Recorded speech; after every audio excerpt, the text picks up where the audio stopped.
Hello guys, আসসালামু আলাইকুম। কেমন আছেন সবাই? আশা করি ভালো আছেন। তো গাইস, আজকে আপনার এই ভিডিওতে আমি একটা দুর্দান্ত জিনিস দেখানোর চেষ্টা করতেছি। গাইস, আপনারা কি কখনো মাটির ক্যাপে চা খেয়েছেন?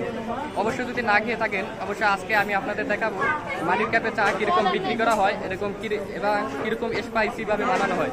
আমার সাথেই থাকুন ও দেখুন। জায়গাটার নাম আমি পরে বলছি, আগে দোকানটাতে নিয়ে যাই আপনাদের। আমার সাথেই থাকুন।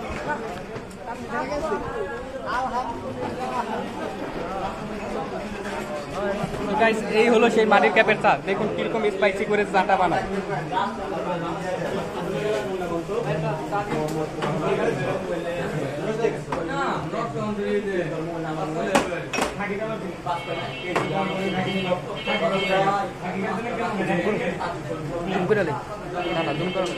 তো গাইস, দেখতেই পাচ্ছেন অনেকটা স্পাইসি ভাবে বানাবে সে।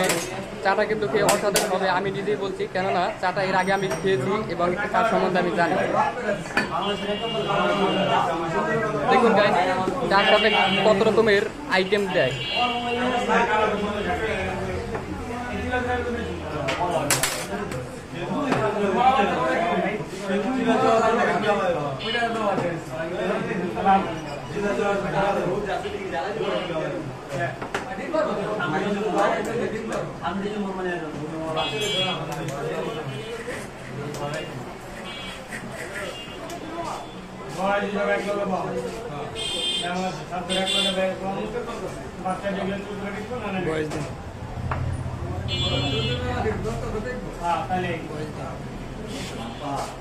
দেখতেই পাচ্ছেন সে অনেক রকমের আইটেম কিন্তু মিক্স করছে। চাটা কিন্তু অসাধারণ হবে গাইস।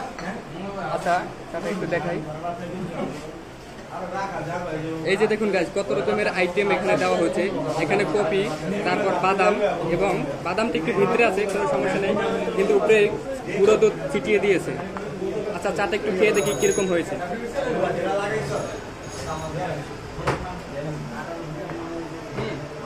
অসাধারণ গাইস। সত্যি বলছি, গ্রামে এরকম ধরনের চা পাওয়া যায় না। যদি আপনারা অবশ্যই চাটা খেতে চান, আপনারা আসবেন ঢাকা কামরাঙ্গীরচর মাদবার বাজার। আচ্ছা, দোকানের নামটা কি ভাই? দোকানের নামটা কি? ওই একটু জুম করে দেখাও ভাই। ওই যে দোকানের নামটা দেখতে পাচ্ছেন, এই দোকানের নামটা এরকম করে আপনারা এখানে চলে আসবেন, সমস্যা নেই। এখানে অসাধারণ চা বানানো হয় এবং 20 টাকা থেকে 10 টাকা থেকে সর্বনিম্ন 10 টাকা থেকে 30 টাকা।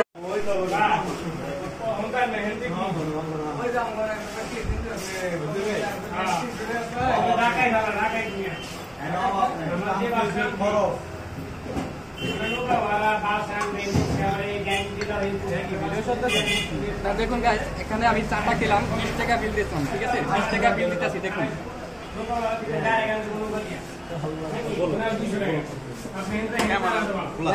ভাই,